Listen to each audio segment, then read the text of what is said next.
तो नमस्कार दोस्तों। आज के इस वीडियो में हम बात करेंगे गेल और अडानी टोटल गैस के बारे में।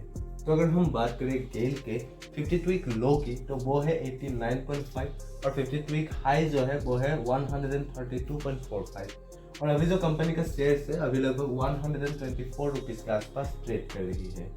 वही अगर हम बात करें अडानी टोटल गैस की तो इसका जो 52 वीक लो है वो है 522 और 52 वीक जो हाई है वो है 4000 और अभी जो कंपनी का शेयर है अभी लगभग 530 रुपीज़ के आसपास ट्रेड कर रही है। तो दोस्तों आज के इस वीडियो में हम इन्हीं दो कंपनीज के बारे में बात करेंगे। तो चलिए बिना वक्त गवाए आज के इस वीडियो को शुरू करते हैं। तो दोस्तों चलिए सबसे पहले हम बात करते हैं इन दोनों कंपनीज के फाइनेंशियल्स के बारे में। तो फाइनेंशियल्स में हम रेवेन्यू, प्रॉफिट और नेटवर्थ के बारे में बात करते हैं और अगर ये तीनों ही चीज़ें ईयर ऑन ईयर राइज हो रही है तो ये एक गुड साइन माना जाता है उस कंपनी में इन्वेस्ट करने के लिए। तो चलिए सबसे पहले हम बात करते हैं रेवेन्यू की। तो अगर हम बात करें गेल के रेवेन्यू की तो इसका जो रेवेन्यू है वो 2021 से लगातार राइज हो रही है 2023 तक। अगर हम बात करें 2022 की तो वो है 93,942 करोड़ और अगर हम बात करें 2023 की तो वो है 1,46,997 करोड़। वही अगर हम बात करें अडानी टोटल गैस के रेवेन्यू की तो इसका भी जो रेवेन्यू है वो भी 2021 से लगातार राइज हो रही है 2023 तक। अगर हम बात करें 2022 की तो वो है 3,079 करोड़ और 2023 का जो है वो है 4,415 करोड़। वही अगर हम बात करें प्रॉफिट की तो गेल का 2022 का जो प्रॉफिट है वो है 12,304 करोड़ और 2023 की जो है वो है 5,596 करोड़।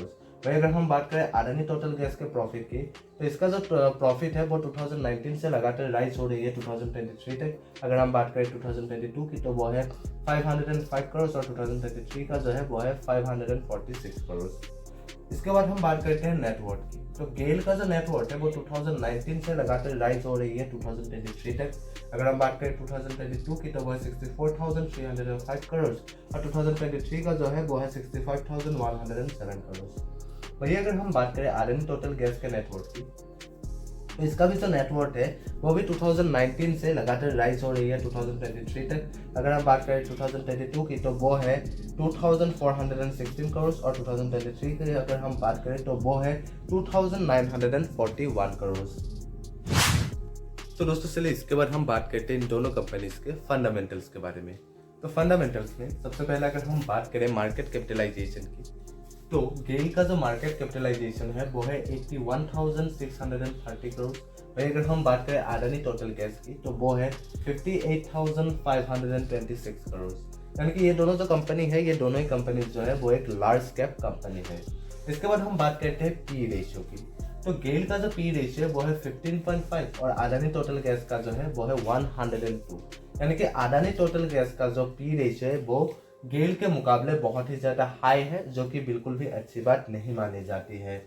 अगर हम इंडस्ट्री के पी को भी देखें तो इंडस्ट्री का जो पी है वो है 14 और गेल का जो पी रेशियो है वो भी इंडस्ट्री के पी से थोड़ा सा ज़्यादा ही है, जो कि अच्छी बात नहीं मानी जाती है। अडानी टोटल गैस का तो जो पी रेशियो है वो उसके इंडस्ट्री पी से बहुत ही ज़्यादा हाई है, जो कि बिल्कुल भी अच्छी बात नहीं होती है।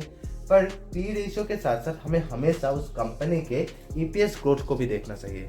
अगर किसी कंपनी का जो है पी रेशियो वो अगर हाई भी है पर अगर उसके साथ साथ उस कंपनी का जो ईपीएस ग्रोथ है वो भी अगर हाई है तो ऐसे कंपनीज में भी अगर आप इन्वेस्ट करेंगे तो फ्यूचर में आपको एक अच्छी खासी रिटर्न मिलने का जो प्रोबेबिलिटी है वो बहुत ही ज़्यादा हाई रहता है।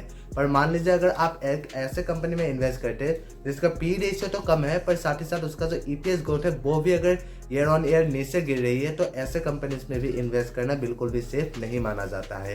तो अगर हम इन दोनों कंपनीज के ईपीएस ग्रोथ को देखें तो गेल का जो ईपीएस ग्रोथ है लास्ट 5 ईयर्स का वो है 3.70%। वही अडानी टोटल गैस का जो है वो है -4.27%। यानी कि अडानी टोटल गैस का जो पी रेशियो है वो तो हाई है पर इसका जो ईपीएस ग्रोथ है वो बिल्कुल भी अच्छी नहीं है।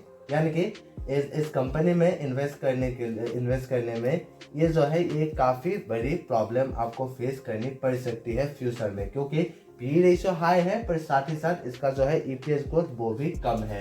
गेल का भी ईपीएस ग्रोथ जो लास्ट 5 ईयर्स का वो भी कुछ इतना अच्छा खासा नहीं है पर फिर भी as compare to Adani total gas GAIL का जो है ईपीएस ग्रोथ लास्ट 5 ईयर्स का एक अच्छी खासी हम मान सकते हैं as compare to Adani total gas.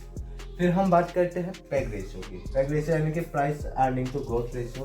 तो गेल का जो पैग रेशियो है वो है 4.98 और अडानी टोटल गैस का जो है वो है 3.65। यानी कि इन दोनों कंपनीज का ही जो पैग रेशियो है वो 1 से ज़्यादा है। यानी कि इन दोनों कंपनीज का ही जो शेयर प्राइस है वो उसके अर्निंग ग्रोथ के मुकाबले महंगा है, जो कि बिल्कुल भी अच्छी बात नहीं है।